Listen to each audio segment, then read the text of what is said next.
Good evening, patrons of Hopcat. Thank you for joining us for a live taping of the Pistons Pulse, hosted by Bryce Simon and Omari Sankofa II. Wes, go ahead and take us live.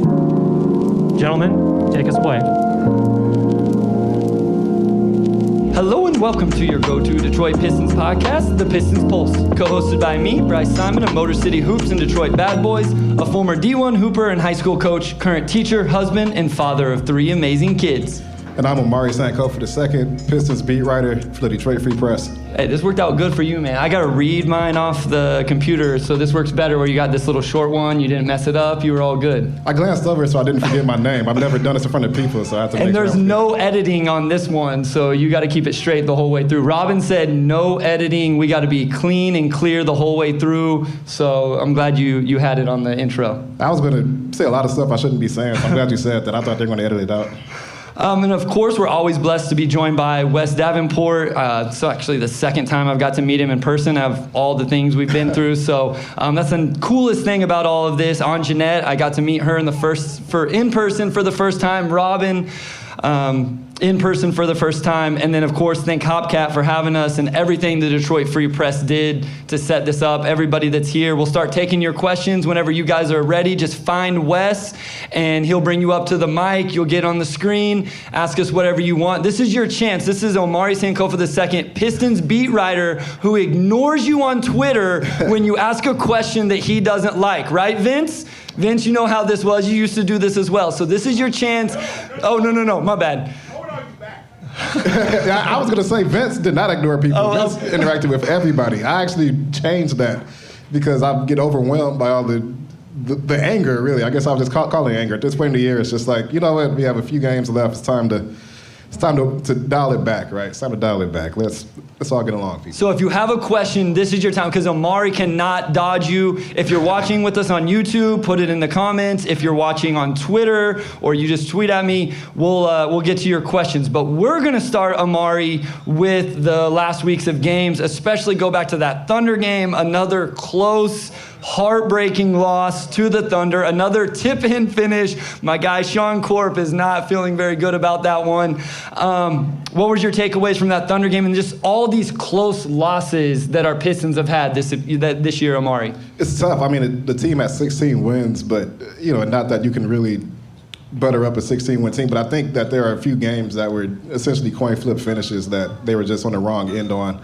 You play a Thunder team. I mean, they have Jalen Williams. He's been fantastic. And for the most part, OKC had a mostly healthy roster. Of course, the Pistons are only, they're kind of a ragtag group right now with guys that they just want to get looks at going into the offseason. I thought it was one of the Pistons' best performances in the last couple of months, honestly. They shot extremely well from three. They moved the ball really well. They just didn't get the W in that column, but I really did think that from start to finish, that was one of their cleaner performances. I don't know what it is about the box outs at the end of the games and the tip-ins. It's like the third game they've had this season where somebody didn't box out. And I think in general, a lot of the losses this season could just be blamed on poor communication, which I think is just one thing that comes with more reps and more experience, but definitely a tough loss. I mean, they were right there till the end. They hit a lot of clutch threes. I thought that fourth quarter was one of the most competitive fourth quarters they've played really since after the All-Star break, and they just couldn't get that one into the win column. Yeah, man, there's been a lot of really tough. It's been a long season, right? It's crazy. We got 4 games left when we're recording this. 2 here, Tuesday and Wednesday. That's why I'm in town. We're going to check out those home games. My wife wanted to come see Jimmy Butler in person. So really picked really smart with that one. And then 2 on the road, and the season's over already. And it's been a season of up and downs. We're going to talk some silver linings a little bit later. I do want to ask you this, though, because one of the big storylines that came out of that, at least on Pistons Twitter, was Eugene Omoruyi and the interactions after the game with his former Thunder teammates. And, Pistons Twitter has been a little heated about just about everything recently. But I'm curious to know what you thought about that. I played at a high level, not that level. And I never had opponents that I really liked, teammates that I liked, opposing teams that I liked a lot of my teammates.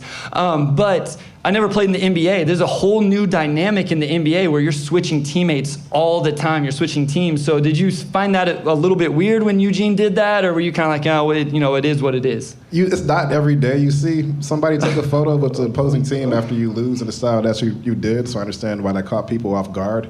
I think for a guy like Eugene Omoruyi, who, he signed 10 days and he signed for the rest of the season, and he's basically fighting for a spot in the NBA, and he has spent so much time with those OKC guys, young team like the Pistons, still obviously pretty close to them. I saw one of the reporters in Oklahoma kind of wrote after that, I guess he still had clothes or like bags or something at Jalen Williams' house, so there's still like a lot of closeness there with that group.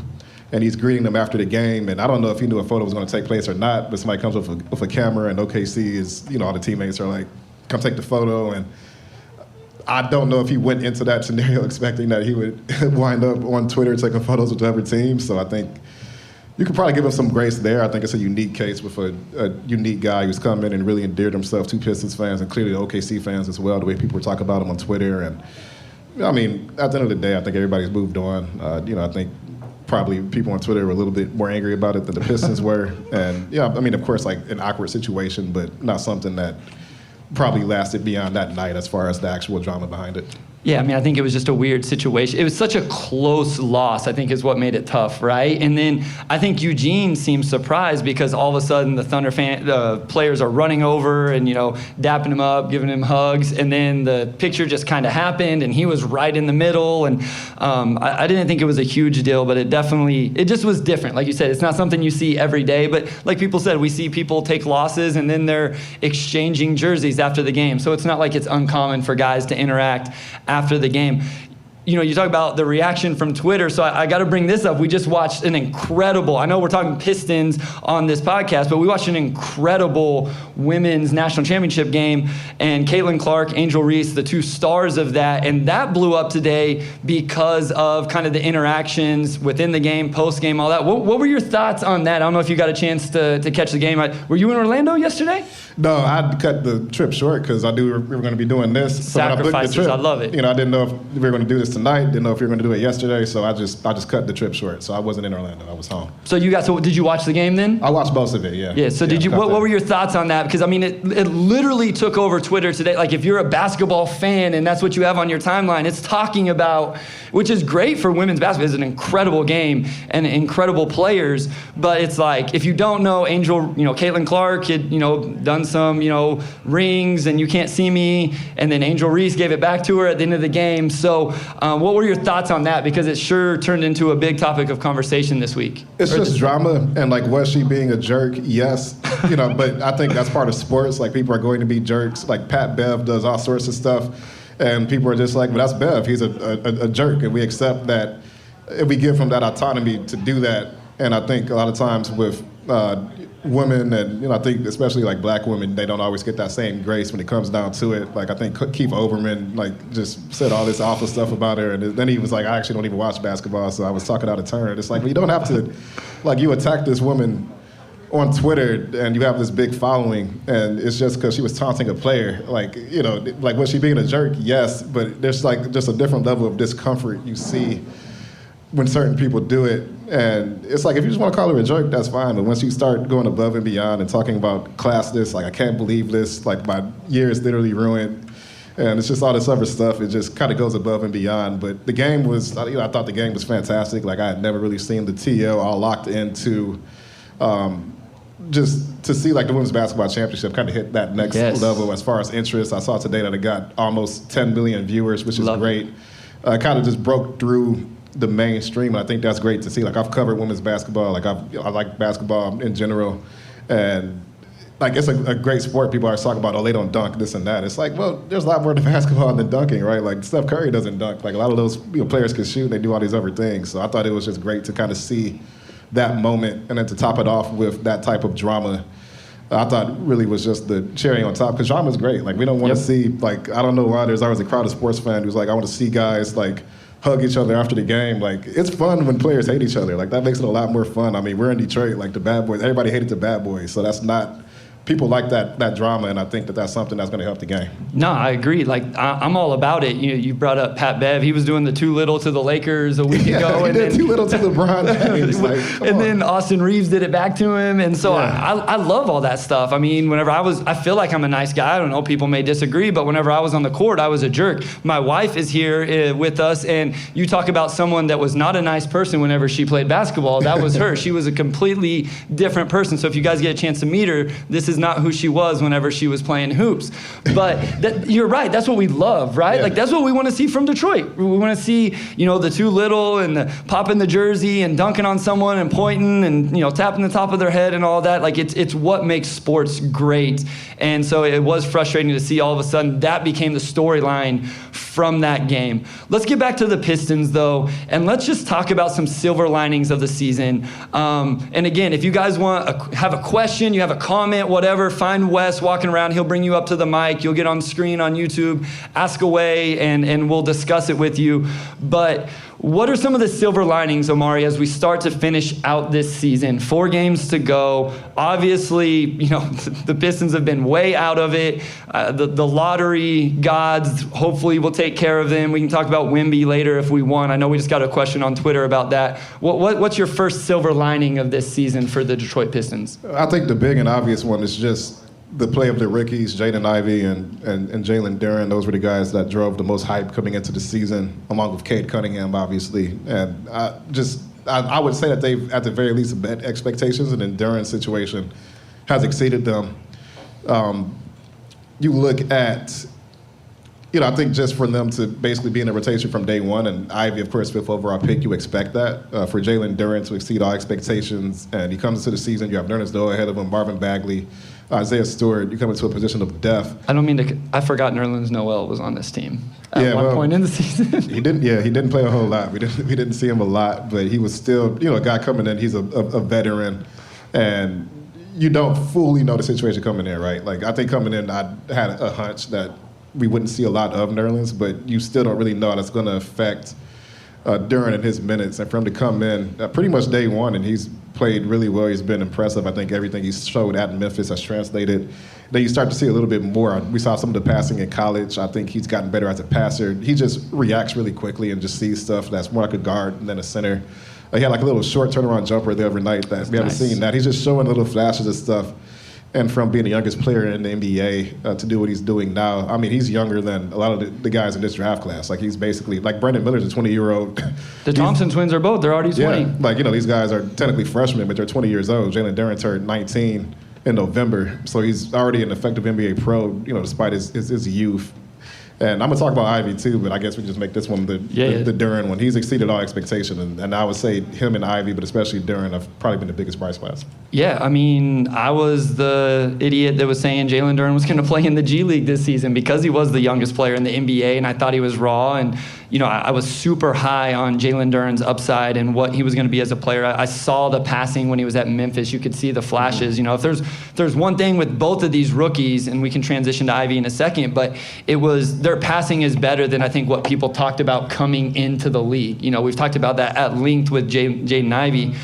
I think what it is with Pistons fans right now is the Jalen Duren. I saw it again today. I think it was our guy, Detroit Kool-Aid, had sent out a tweet about, I think, Wiseman starting and, the Pistons trying to figure out what they have. Maybe it could be a trade, whatever. Like, I think the overall point was, and we talked about this last week, was I think they know what they have in Jalen Duren, at least right now, right? Let's figure out what James Wiseman is, because we don't know. He's played literally less minutes than Jalen Duren in his career.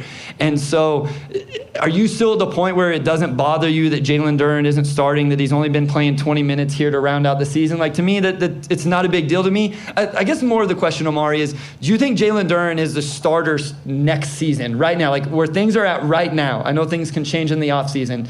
Do you think Jalen Duren is who Troy Weaver and the Pistons think will be the starting center for the Detroit Pistons opening night next season? I think they see him as a starting center eventually. I think next season, a lot of what dictates the rotation is where guys are defensively. We know where Isaiah Stewart is. If James Wiseman is a better defender than Jalen Duren, and I think that would be a compelling argument in favor of Wiseman getting that other starting spot. And Wiseman and Duren are different enough to where it's kind of hard to, compare, and you can't play three bigs. There will be some tough decisions to make. I think long term, Duren probably is your starting center. Next season, if they're really serious about turning the page, they will probably put their best five on the floor to start the season off, and that may or may not be Duren. It, comes down to how players develop defensively. He probably has the best, I would say he probably has the best rim protection instincts and tools. If you combine instincts and tools, he probably has the best combination on the roster, and I think that goes in his favor. But he is still young, and I'm just curious to see what they prioritize next season. Do you continue to let Duren develop and get those reps, or if another guy's ahead, do you just say, hey, let's just put our best five on the floor, we're going to prioritize defense, and we're going to try to win? All right, we finally got a question. Wes wrangled somebody up here. It's my guy, Sean. I got to give Sean a shout out because this is a chance in person. This is the first time we've met in person. Sean is the one that gave me my first start over at DBB. I was rolling along with Motor City Hoops. I was throwing out random videos on Twitter, and he hit me up like, hey, I want you to do some work. And all of that turned into what we're doing now. So I owe Sean a lot. I appreciate him very much for everything he's done for me and to get me up here now, backed by the Free Press and doing this with Omari. So Sean, what do you got for us, my guy? I got a question you can't avoid. We're live right here.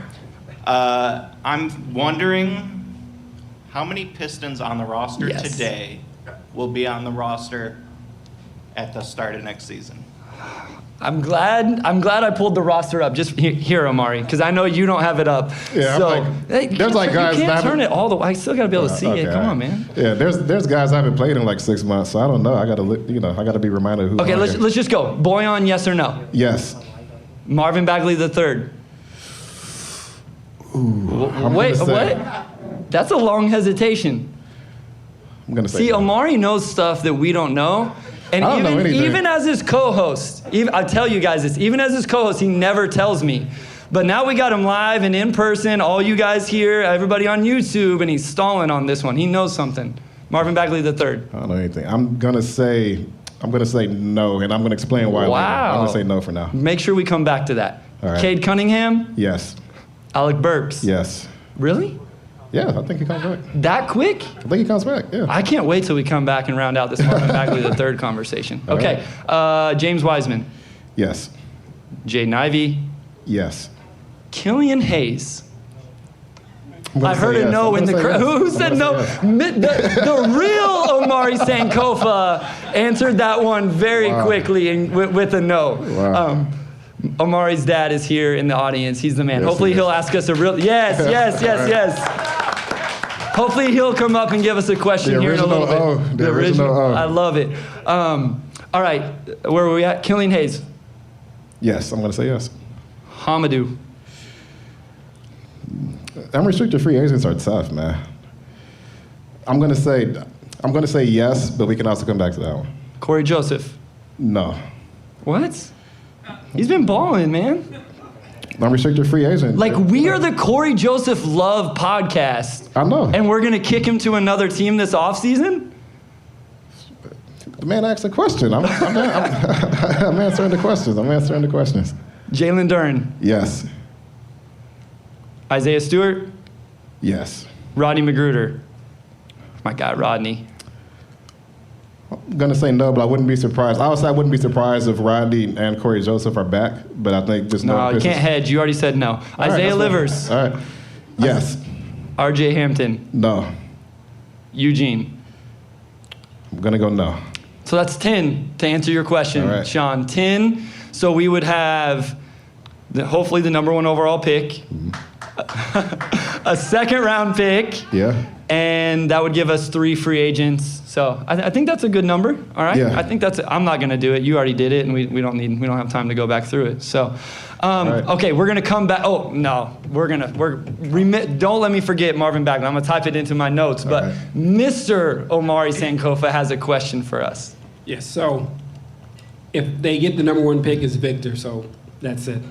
If they get 2 or 3. Is it better to have a starting lineup with Scoot, Cade, and Ivy, or take out Scoot and put in the kid from Alabama, Miller? Yeah. Man, I'm kind of regretting that we asked your dad to come up and ask that. Okay, You take best player available. You take best player That's not available. what he asked. That's what he asked. That's not what He said, who do you take? That's not what he said. What did he say? Listen to your dad. What did he say? What did he say? All right, Mr. Sankoff, I apologize for Omari's behavior. He said, what is the better lineup? Okay. Scoot, Ivy, and Cade, or Cade, Ivy, and Brandon Miller? That's a best player available That's question. not the Yes, question. It's a best player available question. Okay. I think from a fit standpoint, like it's Brandon Miller. Okay. I would say maybe just from a raw, we need to get the best players on the floor. That's Vince boasts his Bama shirt. If it's just best five on the floor, it's Scoot, because I think Scoot, other than Victor, is the highest upside guy. Cade Cunningham is 6'6", Ivy 6'4", Scoot 6'2". Just from a 1-3-3 standpoint, it works. From a there's one ball on the floor standpoint, I don't know if it works, and that's something that they would have to figure out as time goes. But I'm going to go Scoot just because just watching him play, the stuff he's able to do, and like once you put him to the NBA with real spacing and real big men around him, like I could see him, he's not exactly like Ja, but I think he could have like a Ja-like impact where you can just let him cook and you're going to be in good shape. So I would go Scoot. Like that's not the best fit lineup, but it's the most talented lineup. And especially if Cade and Ivy continue to develop as shooters, and I know Cade's been working on his shot even with the injury, and Ivy shot the ball a lot better, so that's probably realistic. It could probably work. So I'm going to go Scoot, but fit-wise, Brandon Miller. Yeah, I mean, I think next year the Cade, Ivy, Miller, if you want to win games to start the season next year, I think that's the lineup, because I think the Scoot, Ivy, Cade lineup is going to take some time to figure out. I think it has a higher overall upside just because I believe in those three players more. I obviously think Scoot has a higher ceiling than Brandon Miller. But if you just want to win games next year, as much as I gave, Raz, Omari there a little bit, like the fit just makes so much more sense. Brandon Miller can come in and he can just be a bucket and let Cade and Ivy create for him. Here's my argument for the Scoot one, though, Omari, is don't we all love Cade? And I know we've forgotten about Cade Cunningham because he hasn't played in so long, but don't we all love Cade because he's so malleable, because he can do so many different things? And so the whole idea behind Cade is, okay, he can be your primary creator and let Ivy and Miller cook. Or if Scoot is your primary creator, now Cade can be your primary bucket getter. So to me, that's what's enticing about Cade Cunningham. That's why I love him as a prospect for this team. So I still think next year, Cade, Ivy, Miller, but long term, I still am going to go with Scoot, Ivy, Cade in that one. I know we got some more questions coming up. We're going to go to a short break, and then whenever we come back, I think we got Omari's boy coming up with a question to start segment 2. All right.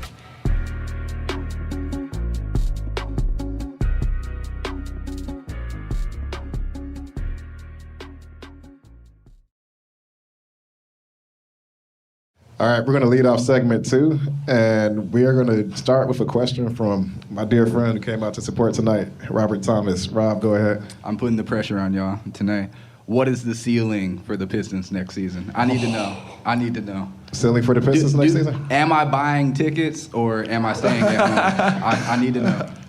I would buy tickets. I would say with Cade Cunningham coming back, at this point, to guarantee the top 5 pick. Just with Ivy, Duren being better, Boyan, Alec Burks, I think there's a really good chance those guys come back. So you're going to have a really solid core of players. And then you couple that with the cap space you're going to have this offseason, which will allow them to be a player in free agency or in the trade market. You've got some contracts in the middle that you can include in deals. And I do think that they're going to go into next season with the mindset of we need to take a step forward. This season was supposed to be a step forward season. It wasn't that, obviously, with Cade getting hurt. And also, you talked about it on the pod. Probably the ceiling for this team this year was play-in, just simply because you just look at the rest of the NBA. I mean, the Mavericks have Luka Doncic and Kyrie Irving, and they're about to miss the playoffs. And it's, I think that's a tough point to get across, that the NBA is as talented as it's ever been. But every team except 5 has at least one all-star on their roster. And when you get to the top of the NBA, the Bucks, the Sixers, those types of teams, Nuggets, is just a whole different level of talent. So the Pistons have a lot of ground to make up. But you take all the core guys from this roster, you add that cap space, you add another top 5 pick. I do think that next year is probably a much more realistic play-in season than this year was. And at this point, the play-in race means you're flirting with 500. So they're going to need some help from the teams in front of them more than likely. But I think next year they should have all the ingredients they need to kind of put this current bottom of the NBA era behind them and start to get a little bit closer toward being a respectable, we can compete every night and give these teams a run from their money type of squad.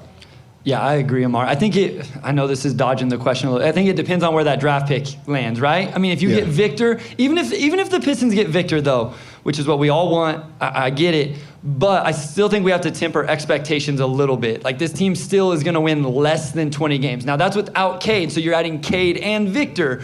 But I just have this feeling that they're going to get the number 1 pick, even though Omari thinks they're going to fall to 5. But they're going to get the number 1 pick. They're going to add Victor, and then everybody's like, oh, they're going to be a top 4 team in the East. And it's like, nah, this team is still really, really young.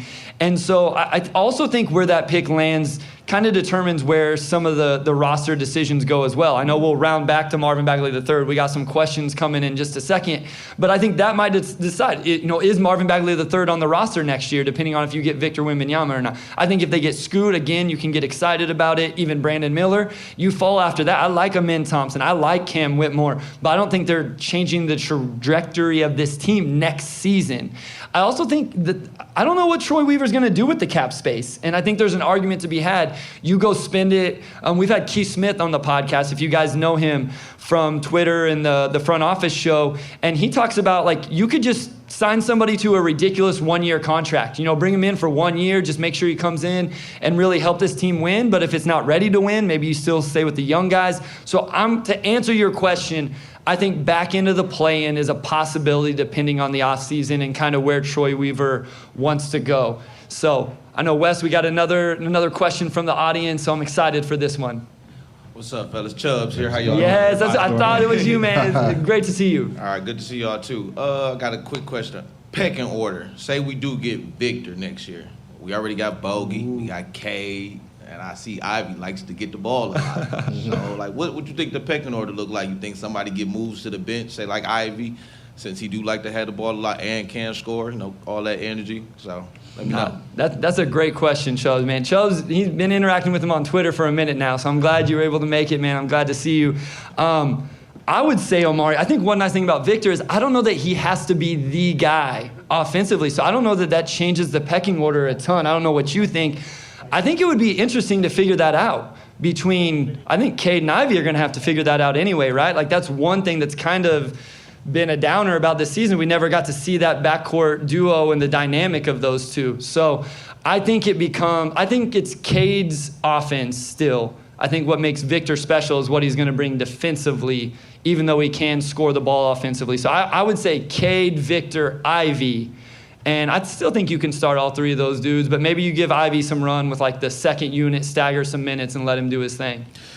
I pretty much agree. I would say I think Victor coming in next season will, obviously they will run plays for him. He'll be a factor. He'll be one of the lead guys. I think one thing about the pecking order is that I think Cade will still be, like, the heart and soul leader of the team. I think as far as just who are you trusting in crunch time, that'll still be Cade. And I think Victor's game, one, is hard to project because we've never seen a guy like him before. So you can kind of watch what he's doing over in France, but you still got to get to the NBA, and there's still, like, a lot of things that we just won't know till we see him because he's, like, 7'5" and built like a monster from Space Jam. And it's just, I don't know exactly how this is going to translate to the NBA. Like, I'm sure it'll translate well, but I don't know if he's going to be a guy that you're necessarily going to have, like, ISO, or if he's going to have the ball in his hands like that. I think defensively he gives you a lot. He's going to be able to hit some threes. He's going to be able to do some stuff that we've never seen. I still think just from a seniority, we know what Cade can do standpoint, he's probably number 1. Now, Victor come in and immediately be like that elite number 2. And everything I keep in mind is that a lot of times for bigs, it takes them a little bit longer to kind of figure things out. You kind of look at Cleveland, like at Evan Mobley. Like, he's one of their top guys, but you still have Darius Garland, you still have Donovan Mitchell.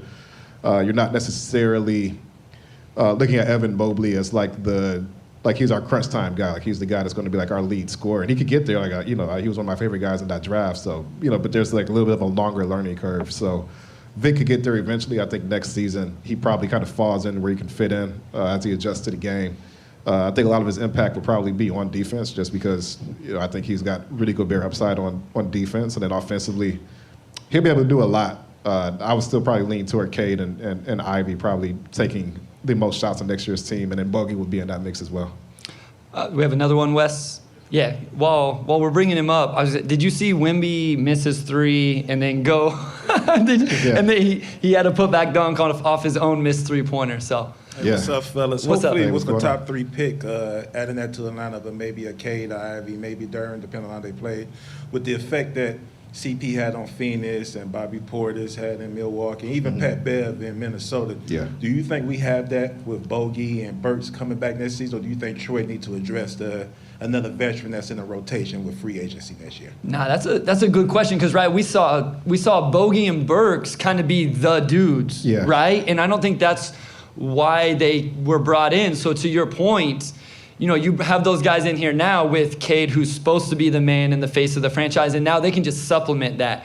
Bogey, instead of being the number 1 option, to your question, Chubbs, now Bogey's number 4, right? After Cade and Wemby, or if it's Brandon Miller, whoever it is. And then Burks can just be a bucket off the bench, and, maybe some other good players. They have the top pick in the 2nd round, which I think is another really interesting pick and something we'll dive into as we get into more NBA draft talk, throughout the next couple months. So I think that's I think he has the vets, I guess, to answer your question. I feel like those 2 guys are there. Now, there's a ton of cap space to bring in another one, right?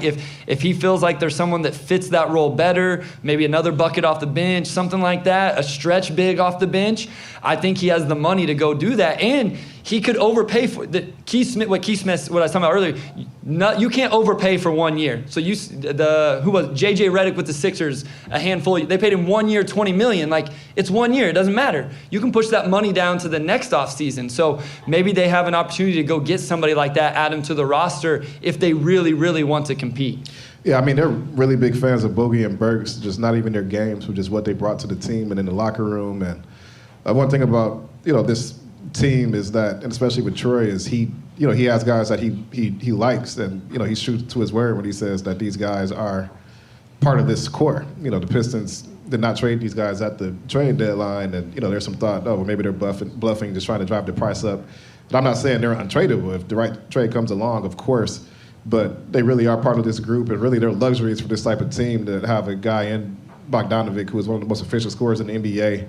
And then Burks is one of the best bench scorers. I think just with this team, they probably didn't shine as much as they could have just because the Pistons weren't playing a lot of high-stakes basketball. But especially next season, if they do take a step forward, I think we'll see them occupy that role a lot more. And they will give some of the problem-solving that, Milwaukee might get from a guy like a Bobby Portis, who can just come in and step up if he needs to, just fill a lot of gaps, like a Pat Bev, any of those veterans, any of those guys who can just come in and really kind of give you that extra boost, either just from an on-court standpoint or a culture standpoint that you need. They can still go and get somebody else, and they have money to spend. They're going to bring somebody in, or maybe multiple people in. But they do have a lot of that on the roster now, and I would say that Bogey and Burks do fill that void. I want to go back to the Marvin Bagley III. Okay. Why? I'm really interested. What's going to happen with Marvin Bagley? Because he's under contract, right? So we talked about, unrestricted free agents. It's hard to know. Bagley's on the books for 12.5 next year, 12.5 the year after. So I assume you think, hey, they got Wiseman. Now they feel like, hey, we can move on from Marvin Bagley III. I feel like Marvin Bagley III's played well, man. I don't know. So it's really not anything about Bagley. It's just more so the situation that they're in. So you have, for one, the Pistons don't have a lot of contracts that are in the middle, right? You have a lot of guys who are on rookie deals, and then you have Alec Burks, who I think there's a good chance he comes back. Like, a deal could come along and maybe it makes sense, but he has that team option, right? And then you have Bojan Bogdanovic, who they extended, and I believe would also like to bring back next season.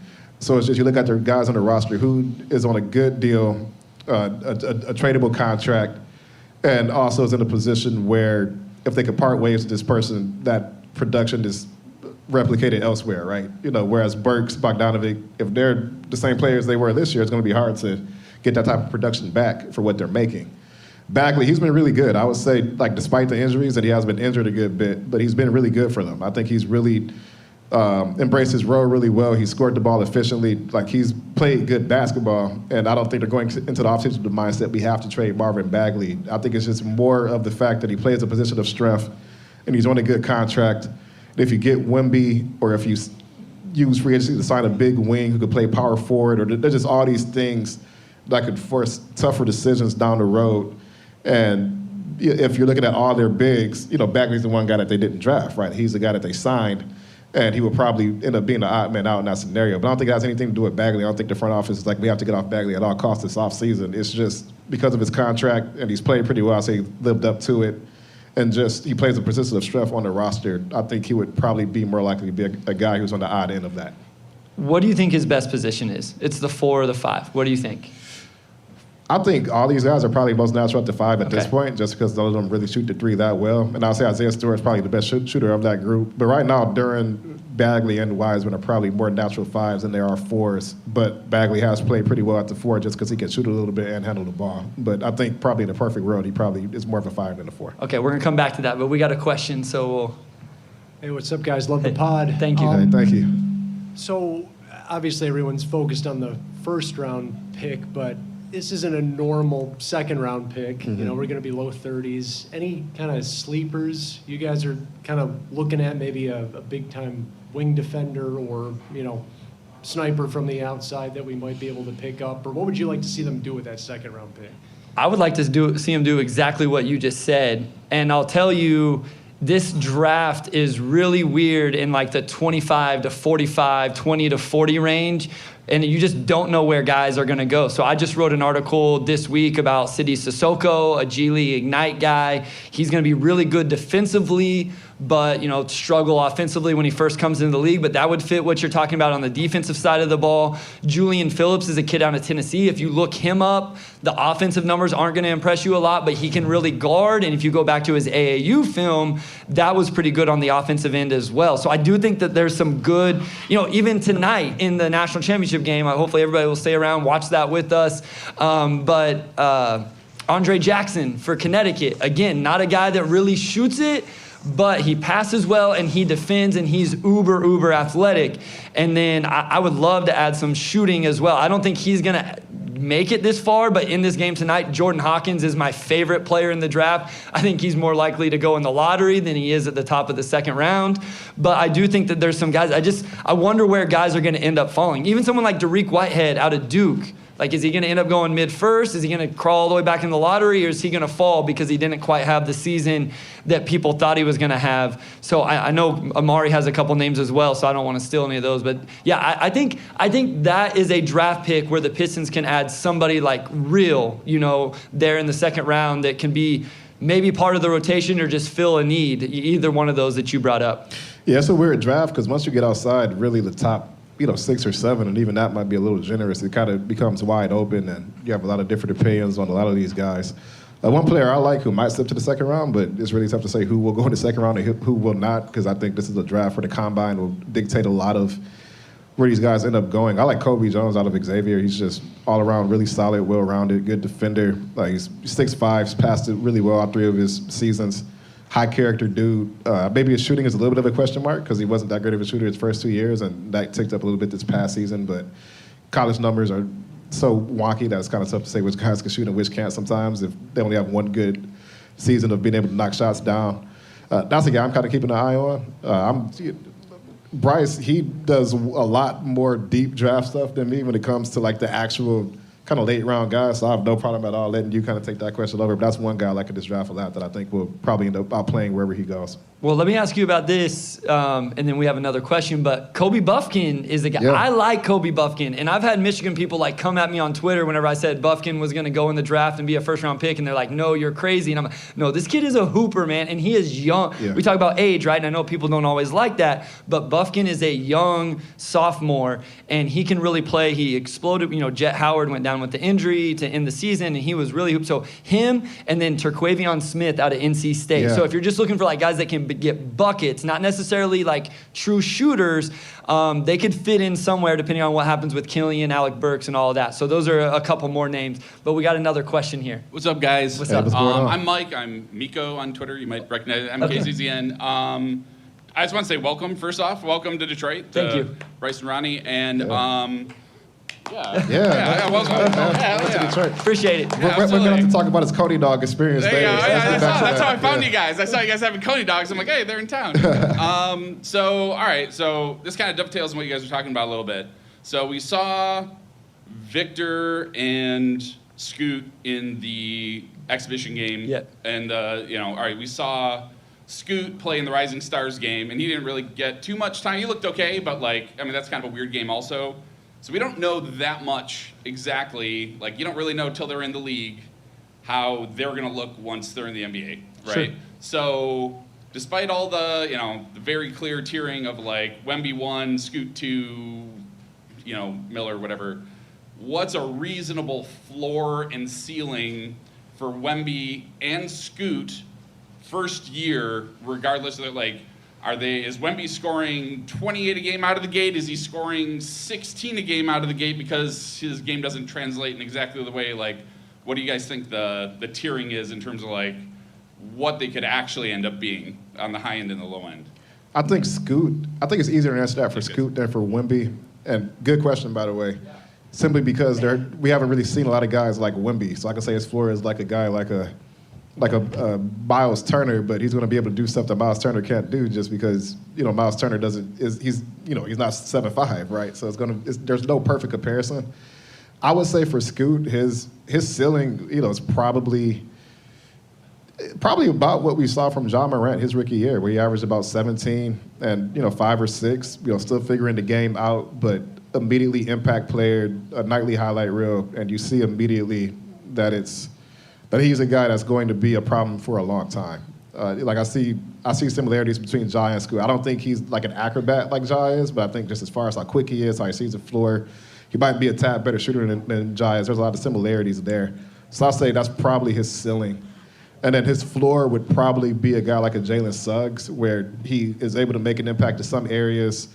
Suggs maybe a little bit more defensive than what we'll see from Scoot, but the game's just moving too fast. And I know Suggs was a guy that people were really high on going into that 2021 draft, and he was seen as a high floor guy, and that hasn't really been the case. It's been a little bit of a longer period for him to kind of acclimate himself. So to me, that is the opposite end of that. So ceiling, I see rookie year Ja, clear rookie of the year, immediate impact day one.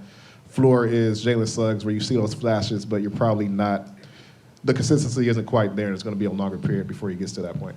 Yeah, I'd say with Victor, the ceiling is, all the offensive stuff comes together, and all of a sudden he's competing for the number one option on the team. I just don't know what to think with this guy, right? And as much draft evaluation as I do, the overseas stuff is hard. And even the G League Ignite stuff is really hard, let alone OTE stuff with the Thompson twins. That's about impossible to really evaluate. But, he's 7'5" with real ball skills. I think when you talk to people, it's like Chet Holmgren, what people thought about Chet, but it's 7'5", and, again, better with the handle. I think truly Victor's going to be a difference maker on the defensive end right from the start. I truly believe that. I think what maybe the disappointment might come from not being as big an impact offensively as what maybe people would want for a generational prospect.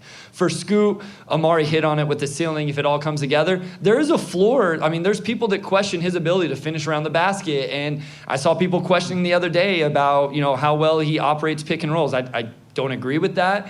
And then the three-point shot. He's really good in the mid-range, but the three-pointer has improved, but it hasn't got to maybe where you want. So there could be real growing pains with Scoot as well. And I just want to emphasize, neither one of us, I don't know if Omari agrees with me. I think Victor is a generational prospect.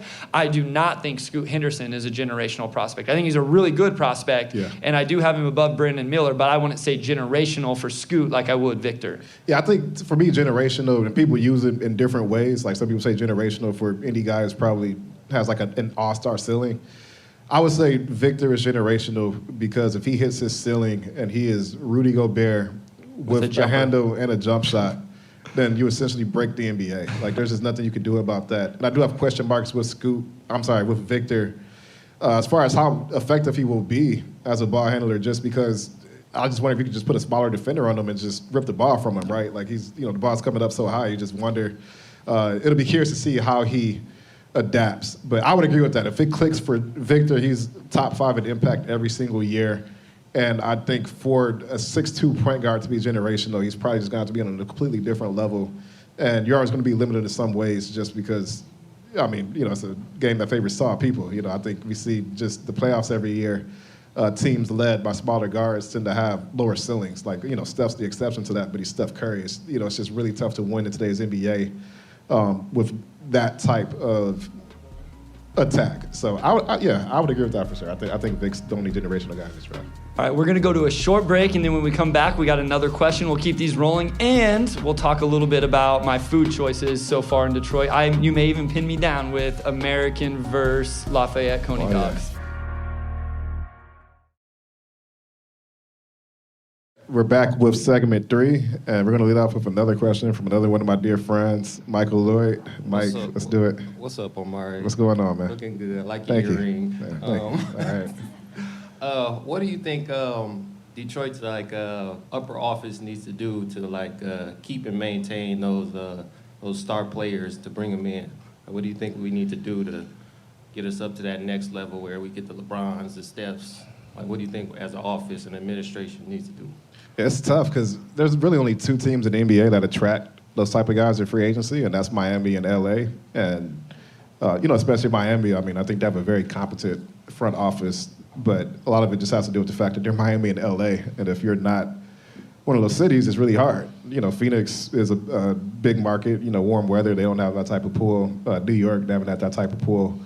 So for the Pistons, I think their approach has essentially been we have to do this through the draft. So they've built through the draft these last few years. They got a number 1 pick in Cade Cunningham, who a lot of people feel can be all-star level, if not all-NBA level.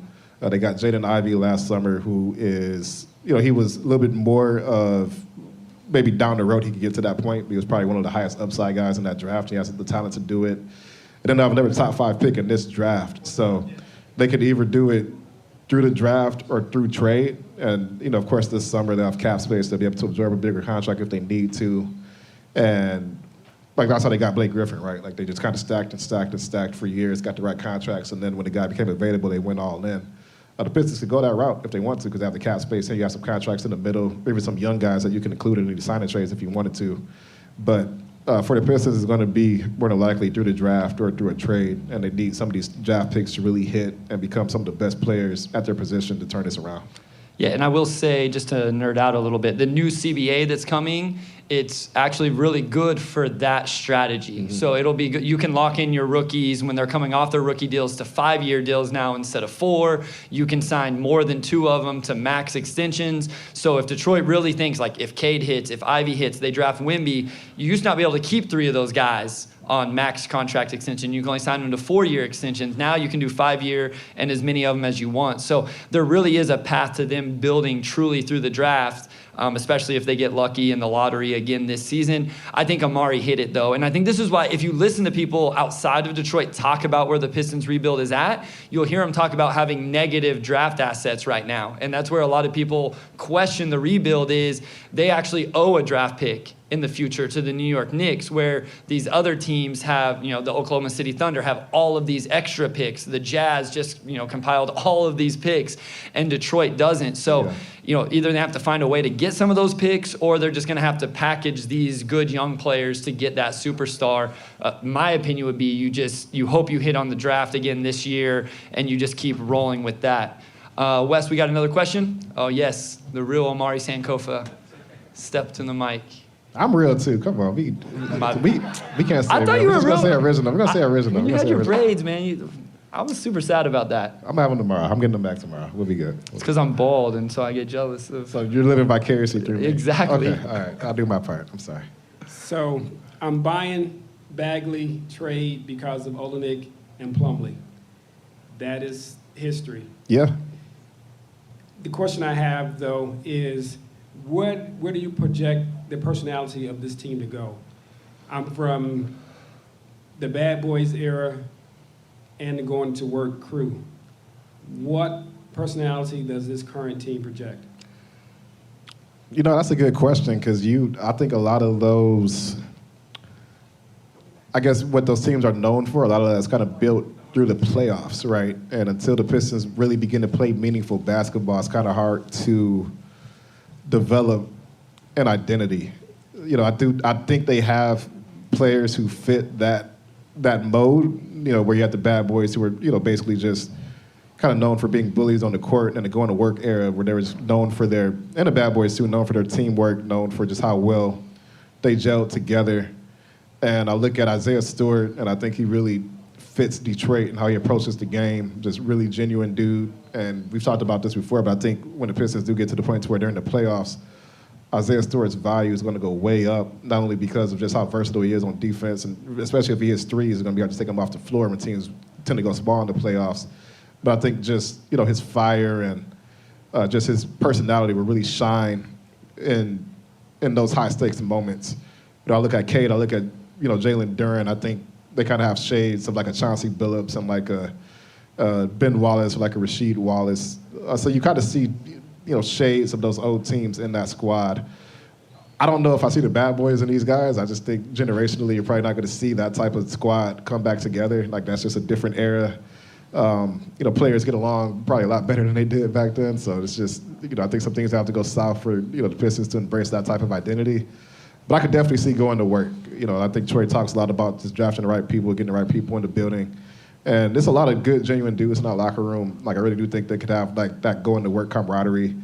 And I think Cade can really evoke a lot of what people saw with Chauncey Billups, just the way he hits shots, just his leadership, all that. So probably I could see this team being like a going to work part two if it all breaks right. Yeah, that's what I was going to say, going to work as well. Yeah. I think they're going to be kind of just this quiet, go about their business, Detroit versus everybody. Like Cade kind of has that personality. He's got this swag, but he's got a quiet presence. Isaiah is probably the most outspoken, but it's even just in like a tough sort of way, So I love kind of what they're building there. And to those guys, I was watching the game. I don't know why it just hit me, but it's like, man, there's, how do you expect this team to win? Talent, one thing, but there's no leaders, there's no heart and soul out on the floor right now. And I truly think Cade and Isaiah are the heart and soul of this team. I've said that about Isaiah, once Cade went out, that, maybe he's not the most talented. I know some fans don't love him. Maybe he even doesn't end up being the starting four-man for this team. But I just think Stewart has this heart and soul of this team, and you can just see the energy he brings. I love the story about how he called Jaden Ivey's high school teammate or college teammate, like, hey, how do I connect with this kid? How do I coach him and get after him? So you can see that kind of leadership from such a young guy. So I would agree the going to work team as well. I think we have another question here. Hey there, guys. Welcome to Detroit. I don't Thank you. have any Cartier glasses to give you, but I hope that your experience in the 313 is good. Thank you. I just had a quick question. I wanted to know, have your feelings changed or stayed the same since the Wiseman-Sadiq trade? Do you think it was worth it? I have my thoughts and theories on it, because I always feel like people leave Detroit and kind of thrive, but I guess it can be like a double-sided. So I just want to know, have those feelings changed? Was it worth it? And also, I'm not the leader of the Killian Hive. I wish him the best, but either send him to the cruise or somewhere else. What are your thoughts on Killian? I love that, man. She has said. I want to know her thoughts on that trade first. Okay. Yep. Yes. Okay, fair enough, yeah. My feelings is the same. I don't think that we should have traded for him. I guess because I just haven't been impressed. But I don't want to say that Sadiq is thriving. But I'm it seems like although the Hawks isn't really they're not having the most competitive year. It seems like he's doing good. His skin is glowing. It looks good on the other side. So I just wanted to see you guys' opinion on it. That's great questions. I was actually texting Omari before we got to Hopcat about James Wiseman and where we stood. When the trade happened, I think we both, and I don't mean to speak for Omari, but I think we thought it was, we were cool with it, right? And we saw some upside with James Wiseman and all that. I will say this, I haven't been disappointed in James Wiseman, and I want to see a full year of James Wiseman. But I haven't seen some of the stuff I was hoping to see, if that makes sense. Now again, it's young, it's not very many minutes, it's not very many games, but I was hoping to see some, he takes use of this free. It looks like he just wants to go play in the post all the time and post up, and I thought we were going to see this more skilled, fluid athlete. I will say this with Sadiq, and no shade at Sadiq. I love Sadiq. By all accounts, he's incredible. I feel like he went to Atlanta and started playing the way we all wanted him to play in Detroit, right? Everybody's stop shooting sidestep threes, stop trying to attack the basket, just shoot threes, and it's 55% of his shot attempts are three-pointers with Atlanta. So I feel like he went there, and maybe because the pecking order is predetermined, to your point earlier, when the pecking order is predetermined, it's you just do what you're supposed to do, Sadiq. Where in Detroit, it was I'm better than all these other dudes. I'm going to go do my thing. So I think it ends up being good for Sadiq, and I think the jury's still out on Wiseman. Yeah, I think the Pistons probably, and this is just true for teams in general who are in rebuilds, they tend to ask players to probably do too much. And Sadiq is in the spot in Atlanta where all he has to do is shoot. He doesn't think about anything else except shooting the ball. He's playing off of Trae Young, he's playing off DeJounte Murray, John Collins, all these like really talented dudes who can generate good shots for him. And he's shooting the ball really well. I haven't checked his numbers in a couple of weeks. I know when he played the Pistons a couple of weeks ago, he was shooting the lights out of the ball. Like he was shooting probably the best he shot it all career, or his whole career. And you probably look at it and you're like, oh, well, this is like Chris Middleton or this is Spencer Dinwiddie, like all the guys who traded in the past and ended up being bad deals. It's another version of that. I think if James Wiseman hits his ceiling, he will impact the games in a way that just a 6'7" wing would never be able to. Especially a guy whose best skill is his catch and shooting. And I will say Sadiq is probably the more effective player of the two right now just because he does shoot it so well and he has a very defined role. And Wiseman's also in that boat where, again, like the Pistons, they're winding the season down. They have a lot of guys out who will make Wiseman's life easier. And they're not playing. And, Wiseman's being asked to do a lot. Like he's getting extended run for the first time really since he's gotten into the NBA.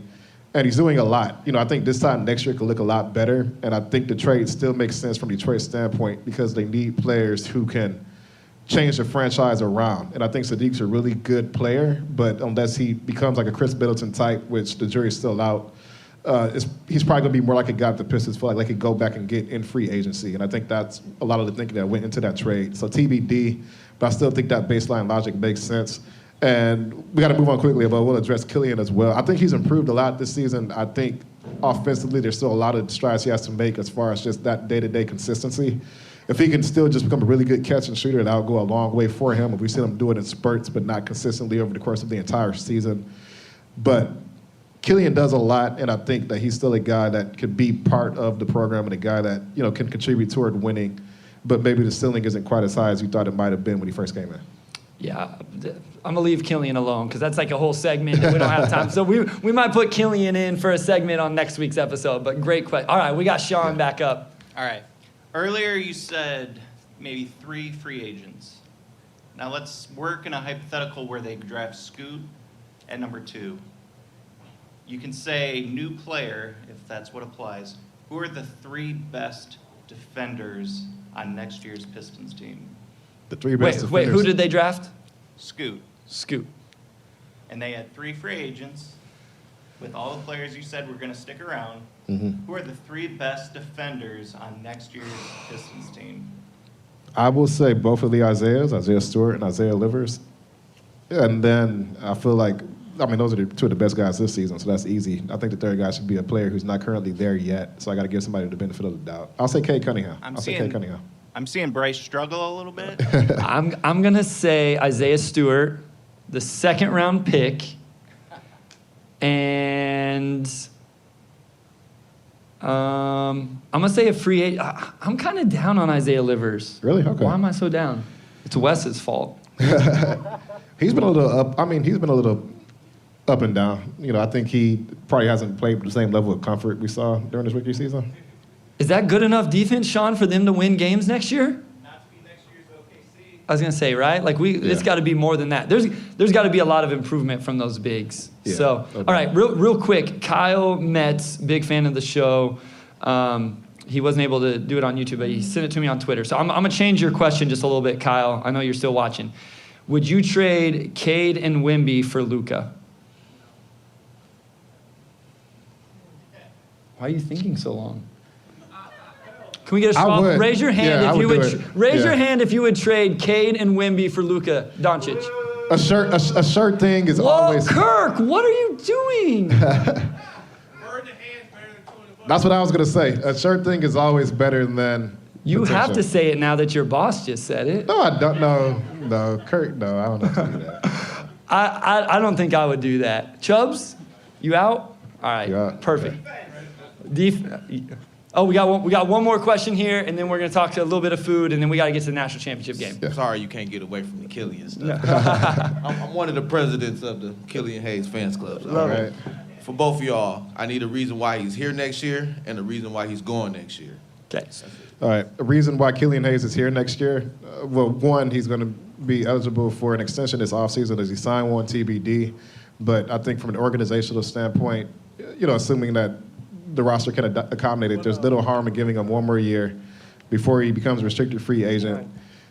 He's at this point, you kind of know what he can give you, and if that jump shooting can come along, and he has made strides in that area this season, then I think he really is a guard that will fit in a lot of systems. And I would say a reason why he's not is because you get the number 2 pick and you draft Scoot, and it's just like there's so many cooks in the kitchen.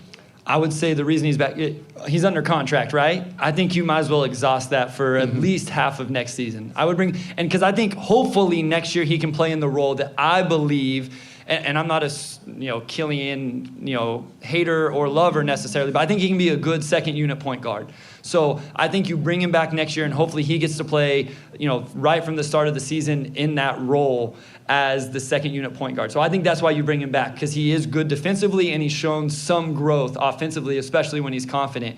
I think he's not on the roster next year if he doesn't want to be on the roster. Like I think there's a real world where Killian can go to Troy Weaver and be like, hey, I think I'm ready to go somewhere else. I think it'd be better for me to try a new environment. And I don't know that the Pistons may not think that at a certain point, right? And that could be true for a lot of players. We've seen it with players that came to Detroit. So I think that would be why he's gone at least to start this season. Or if he's part of a big trade, right? Like if you add him into some bigger move. But I think he's on the roster to start next season. All right, we do have one more. Yeah, one more, and then we gotta start winding down a little bit. Yeah, guys. So I have paid zero attention to the upcoming draft and that class, and who would be on. So I've never heard of this Victor guy, which blew my mind. You guys are talking about him because I Googled him when I was like, what? This is supposed to be a LeBron James level talent. Yeah. Is that true? Like, who is this guy? So would you guys Victor Wembanyama is a 7'5" wing guard out of France. That legit, whenever we say he plays on the perimeter offensively, that's what he does. He shoots threes, he crosses people over, he goes between his legs. I like your expression. You were like, what? You were like, wow, he sounds really good. Let me ask you, did you watch any of Chet Holmgren last year with Gonzaga? None. No, okay, all right. Imagine if, you're familiar with Rudy Gobert, right? Defensive Player of the Year, all-time great defender. Imagine if Rudy Gobert were 50% of Kevin Durant on offense, and that's what Victor is basically right now. There's real people will truly compare Victor to Kevin Durant. He's a no-brainer number one. No-brainer. No matter who you are. This is outside of the LeBron draft, truly generational. That's what we're talking about. That's what is at stake coming up in the next month for the Detroit Pistons in the NBA draft lottery. Wow. Yeah. Thank you. All right, cool. We're going to get into food real quick. And actually, my mom texted me a question. Yes. She couldn't make it out tonight. But she said, ask Bryce, has he tried or will he try a gyro while he's in Detroit? Where are we going to lunch tomorrow? That's a good question. We could go get a gyro tomorrow. Randy? El George's, you threw it out. That's a Detroit spot. Yeah, there we go. I am here. We are here to try out and experience Detroit to its fullest. So I'm cool going wherever. We went down and did the Coney dogs today. I was so confused. Why do they have them right next to each other? We walked by one. We went to go to Lafayette. I walked by it. Wait, hold on. I got to cut you off. So Bryce, he the first thing he tweets when he gets to Detroit is just had my first Coney Island hot dog. I didn't correct him. I said it's just a Coney. What do I say? It's just a Coney. Just a Coney dog. Doesn't it say Coney Island? Yeah, but it's just the hot dog is just called a Coney. Robin is so disappointed. Look at Robin right now. He's so disappointed in Robin me. looks like he just watched his team lose in the Final Four. He did the whole. So just have to correct you on that. Why didn't you correct me? I could have deleted it. Well, I didn't think about it. I don't like Coney's that much, so I just kind of, I was like, all right, like you did the Coney thing. I will also say, you went to American first, and people are really tribal about that. They'll say go to Lafayette. Yeah. So that was I didn't think it was a big deal. But everybody's dumping you. They shamed us into having 2 lunches today. Not only do those hot dogs taste exactly the same, both Coney dogs taste the same. I don't care if you go to National. I don't care if you go to Kirby. Wherever you go, they all taste the same. They all taste the same. They all taste the same. How can you? They are chili dogs. How are they not the same? They're the same. They taste the same. They looked taste the same. very, very I similar. feel like the buns are more different than actual chili. Now, I would say Lafayette has they steam them like they're really good. The chili, you know what the difference was? At Lafayette, they had the old school cash register, and Rainey and I just thought that was really cool that thing from the 30s still worked, and so that was the tiebreaker. So we are # Team Lafayette, Coney, no island dogs. All right, you won the PR battle. There you go. You won the PR battle. All right, we got to shut things down here. I will pass this across to you because I know you can't do the outro without the notes. No, I can't. It's too many names. All right, thank you so much, everybody, for joining us for our first live show. This was a lot of fun. And I will be able to point people out as I thank them for the first time ever. So thanks to our audio producer, Robin Chan, the gentleman here with the mask on, people who make the show go on, our executive producer, Anjanette Delgado. Where's Anjanette? All the way in the back there. And our sports editor, Kirkland Crawford, the gentleman here, right there. I can't say I ever imagined we would be doing something like this when Bryce DM'd me like a year and a half ago, like we should do a podcast. A lot of fun. Like, glad we got most of these seats filled because I was definitely looking at the room like, this is a lot of room to fill. But we did it. I was nervous, bro. I barely ate supper tonight beforehand. Yeah. Thank you to everybody that came, Hopcat, the marketing team, everybody at Free Press. Thank you to all of you guys. And 20 months ago, Omari and I met for the first time in person. 18 months ago, I sent him a DM like, hey, let's do a podcast together. And now we're doing one in front of a crowd live. It's pretty incredible. So thank you that everybody supports. Great questions. Like, you guys are part of this too. Thank you.